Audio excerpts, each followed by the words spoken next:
Anything good? Oh, shit. Wow. A lot of people will say that this is just a Tarkov clone, but I say it's more like that famous Steve Jobs quote. Great artists steal, and then the best artists steal and turn it into a VR game.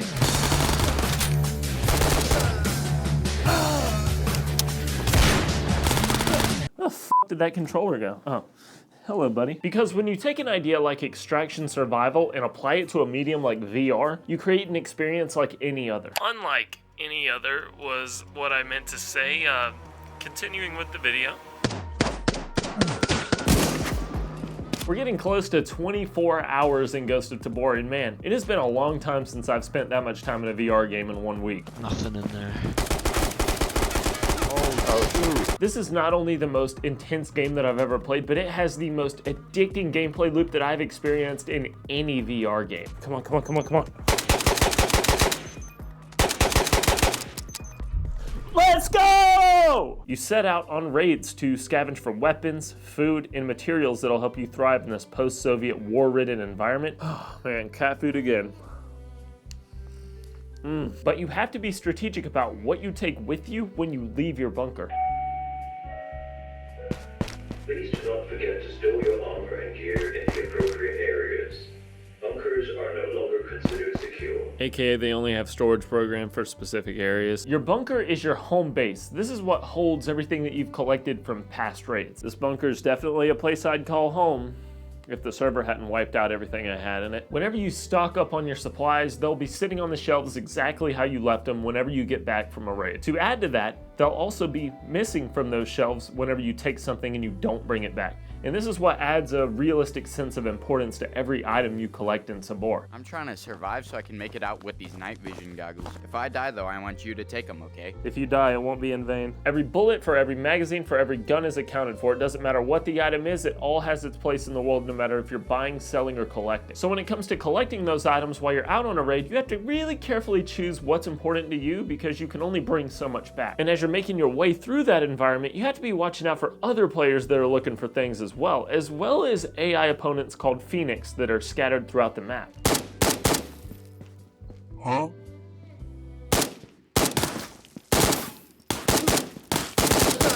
They're typically taking up post and hotspot locations where you'll be finding loot. And originally, I didn't love this idea of having AI in the map, but as I played, it made a lot more sense to actually have something populating these areas that would otherwise just be completely void and empty of people.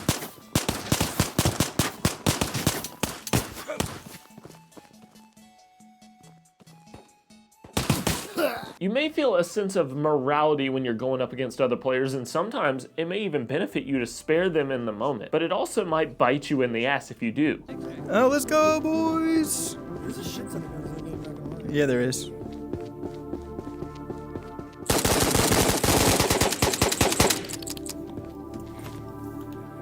You can go.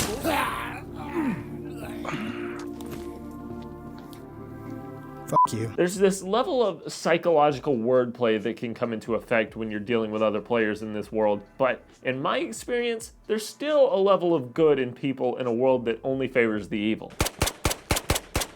Got him. Oh, you're a lifesaver. But if you want to play the bad guy, I'm gonna leave that up to you.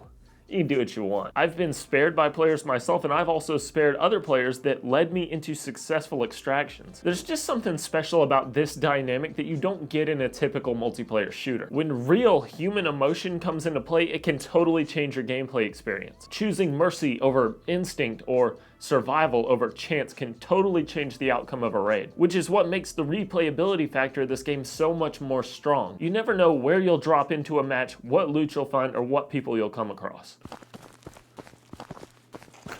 And we're f***ing gone. Do you want to see not one, not two, but 3 full raids? Well, there's only one way you can do that, by becoming a channel member.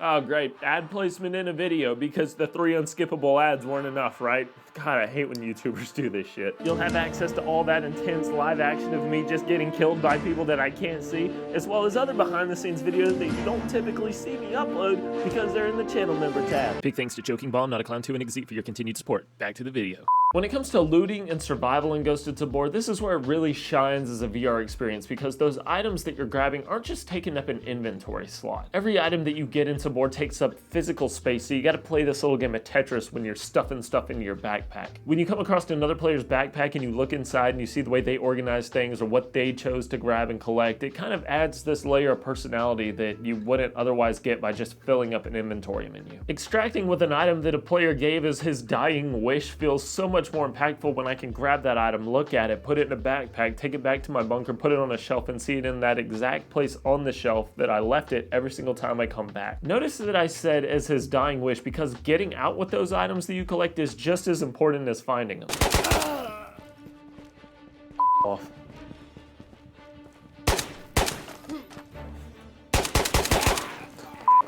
Off. Come on. Come on, baby. Right there, come on. It doesn't matter if you have the highest value item on the map or the most powerful gun in your arsenal. One split-second decision can make the difference between getting out of there with it or completely losing everything. There was one game where I spent the entire game running around with 2 backpacks full of loot, so I always had one hand occupied with stuff. I made it all the way to the extraction point, and then I got gunned down and lost all of it. I feel like Eric for president right now.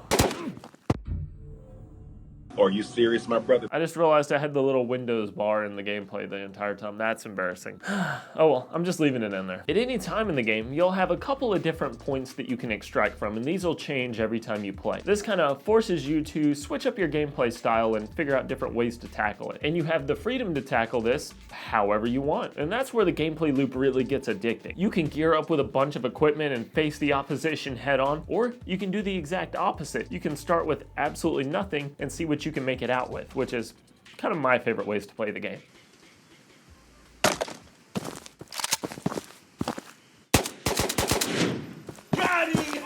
And gearing up for a raid is another one of those things that isn't just an oversight. This is another way that VR really shines in a game like this. You can place a vest on a mannequin to organize your tools and ammo how you see fit. You can visit the market to build your loadout in real time. And you're also equipped with a barcode scanner that just lets you pick out the things you want and add them to a queue. I am never gonna financially recover from this. One really nice feature of this that was just genius for them to include is that you can build an entire loadout. You can lay a vest out exactly how you want it with magazine holders, etc., and then you can scan that item as one whole unit. This allows you to do things like scan a gun with multiple attachments and ammo already in it as one single unit and favorite that item so you don't have to sit there and build the weapon every single time you want to start a raid. Of course, you'll need to have money to buy these items, and there's a million ways to make money in Tabor. You can earn money by, of course, selling items to vendors that you've found in the world, as well as completing vendor missions. There's individual vendors in Tabor that you can buy and sell with, but they also offer missions that you can complete to increase your trader level with them. You'll need this increased trader level to get the bigger ticket items in the market, such as better guns, higher capacity storage, healing items, and bullet making tools. Yeah, you can make your own bullets in this game, which give the magazines their own value separate from the bullets, and it also shows that the developers are pretty big gun nerds. Press your dominant hand's B button while holding the pistol to eject the magazine. If you're into guns, you'll probably like Tabor for the sheer amount of detail that they put into the weapons in this game. The weapons in this game aren't just a thing that exists to shoot projectiles, they're actually well modeled and work exactly like you would expect. Pull back the charging handle with trigger, or pump the forestock with your offhand.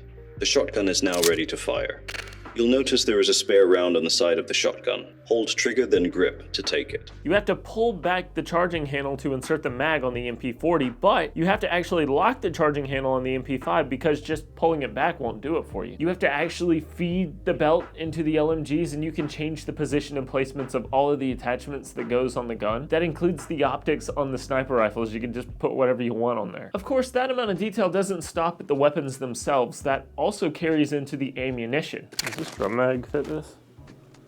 No, of course not. I'm a f***ing idiot. Certain magazines will only work with certain guns. You have different caliber rounds that go into each magazine, and you also have different types of ammunition like Long Colt and FMJ, which can all be crafted separately. Whenever you find ammo boxes, you can pull them out to place into the magazines one by one, or you can just dump all the ammunition out on the table and work with it that way. So you kind of have the ability to learn in this game what ammo goes with what type of magazine that goes with what type of gun, and you got to organize all of this to work the way you want it.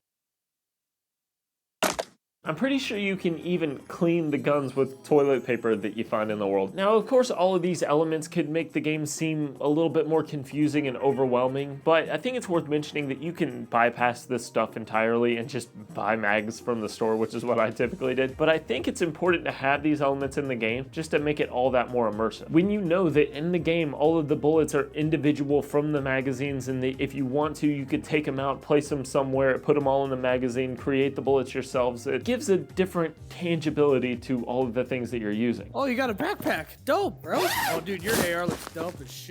Now, all of this detail wouldn't hold up if the gameplay wasn't fun, but that doesn't seem to be a problem for Tabor. They never give the guy in the balcony a sniper. That poor guy's just got to work with a pistol. The developers set him up for failure. The game is entirely based on you dropping into a raid on an open map and then surviving until you can extract with some loot. The gunplay is the same smooth, predictable gameplay that you come to expect from a VR shooter. The gunplay in multiplayer shooters is something that's been done for a while now, especially in VR, but I don't think it's ever been done quite to this effect. This element of life and death can completely change the tension between each encounter you have with other players.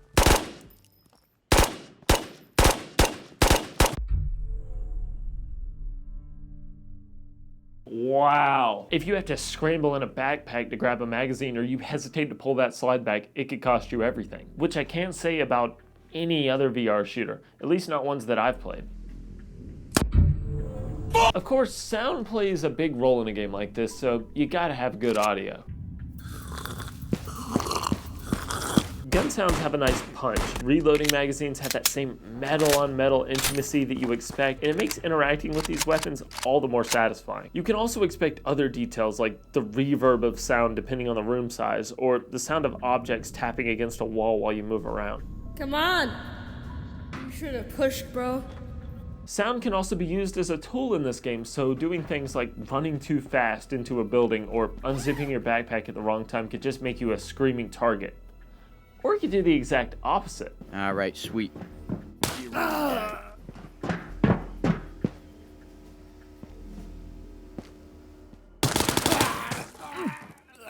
Of course, the game is in beta and the sound's not perfect, so there's some issues with the spatial audio. If you fire something like a loud sniper rifle and you hear the echo out in the distance, the sound for the rifle will just cut at a certain point.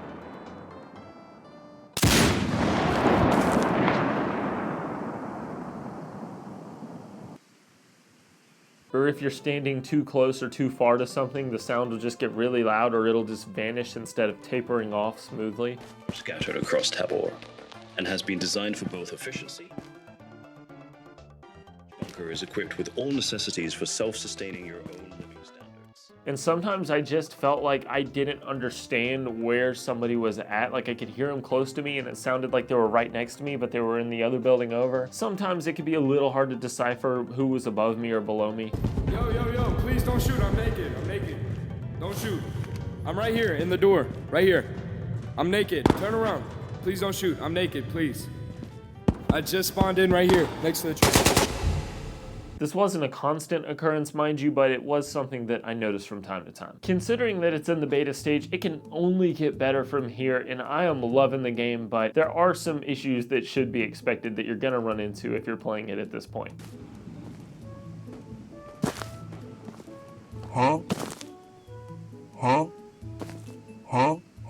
For starters, Tabor has quite a bit of accessibility options, which is great, but I could not for the life of me get the manual height adjustment to work correctly. If I made myself 6'1", it would send my character into the floor, and if I used the auto calibration, something just felt slightly off. Maybe part of that was just me getting used to VR again, and maybe I'm crazy, but I just couldn't seem to get that to work right for me. Obviously, the last thing that you want to be in a life or death situation is unarmed, and unfortunately, there were quite a bit of times my gun just vanished out of my hand. I'm not sure if it had something to do with my gun clipping into the geometry while it was moving, but it happened more than a couple times, and it was very annoying. In my experience, the game's actual performance seemed to run pretty well on my PC, which damn, it should if it runs on the Quest 2, right? But I did experience a lot of crashing that would just happen for no rhyme or reason. And of course, since you're just basically force leaving the game, it just counts as a loss, so you lose all your stuff that you had with you on that raid, which is really inconvenient. What the f*** is with this stupid window screen not covering the f***? I'm not sure if this is something that Quest players are dealing with as well. If you are, drop it in the comments, let me know.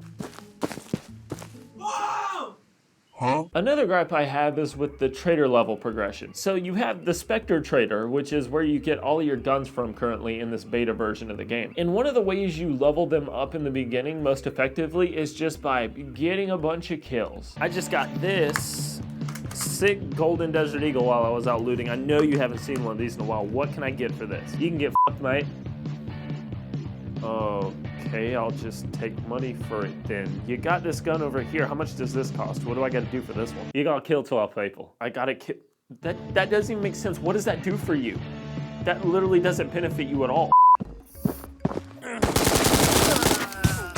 There's two maps in the game. One is an island that you explore, and another one is a missile silo, which holds some good loot, but it's also just more of a glorified shooting gallery with the AI opponents.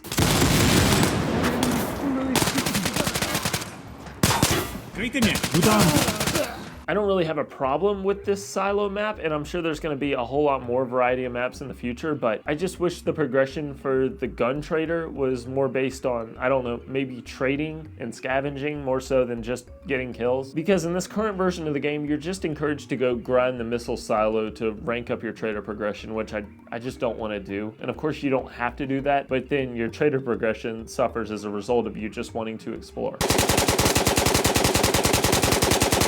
There is a certain level of jank when it comes to interacting with objects in the environment. If I had to bend over to grab something, I would typically accidentally grab my primary. I do this all the time. Sometimes you would pick up a Glock and it would have a magazine attached to it on the outside of the gun. There's just some weird oddities like that, but of course it is in beta. And with it being in beta, another thing to expect is frequent server wipes. And I don't want to knock it for this, but it can be quite a frustrating thing if you don't see it coming. So periodically, as they're fixing bugs, they're gonna have to wipe the entire server clean, which means all of your progression gets reset, you lose everything in your stash, and everybody in the game gets set back to level 1. As I'm recording this video, they're actually planning a server wipe very soon. It got delayed, but it's coming. I don't think this is really a point against them necessarily or a deterrent from you playing or anything. It's just something that you should expect going into it. The thing about this is when you know a server wipe is coming, everybody's gonna suddenly just play like they're playing John Wick. Everybody's just going out and going for kills, trying to kill each other because, well, you know, you're gonna lose all of your items anyways, who cares? But I do think it's a good thing in the sense that you get to experiment a little bit and not worry about the things that you're gonna be losing. You know, you can't avoid the inevitable, but whenever the server gods ultimately create this whole world, hopefully they'll leave it at peace for a little bit. Battery on the camera's dying, so I'm gonna wrap this up. So yeah, camera battery died. Anyways, outro time. Ghost of Tabor has a gameplay loop unlike anything else I've played in VR, and the fact that I could just spend 20 hours on it in a week really tells me that they have something extremely special here, because it's not very easy for me to just jump into VR. It's $20 in early access. I definitely think it's worth jumping into if you want to give it a shot. If you want to see my first experience of me going through a couple of full raids, become a channel member, because if I don't have that video up there, I'm going to have it up there very soon. Thank you guys for watching. Thank you for the overwhelming support that I've had on the channel recently. Not to kind of drag this video out too much, but on my last video, I got an overwhelming amount of support, so I just want to thank you guys for that again. If you're still watching the video to this point, you're probably one of the people that were there, so I just want to give you a big thanks again. Let me know what you think of the VR content, and see you later. Oh my fucking god, how am I gonna chroma key this shit out? Oh man, cat food again. I guess it's better than whatever my ex eats here. I guess we can see what's on TV. Why am I self-narrating? What about those grenades you got over there? How much are those? Those aren't grenades, they're joking bombs. You're out of your fucking mind, dude. Does it look like I'm joking? I'm pretty serious. You gotta kill 12 people. I'm not a clown here. Do I have some shit I can pretend is a TV remote? Because God forbid I just go out there and grab the TV remote from the couch. What's an NPC stance? Like, should we like just T-pose? You can get fucked, mate. You can get fucked, mate. You can get fucked, mate.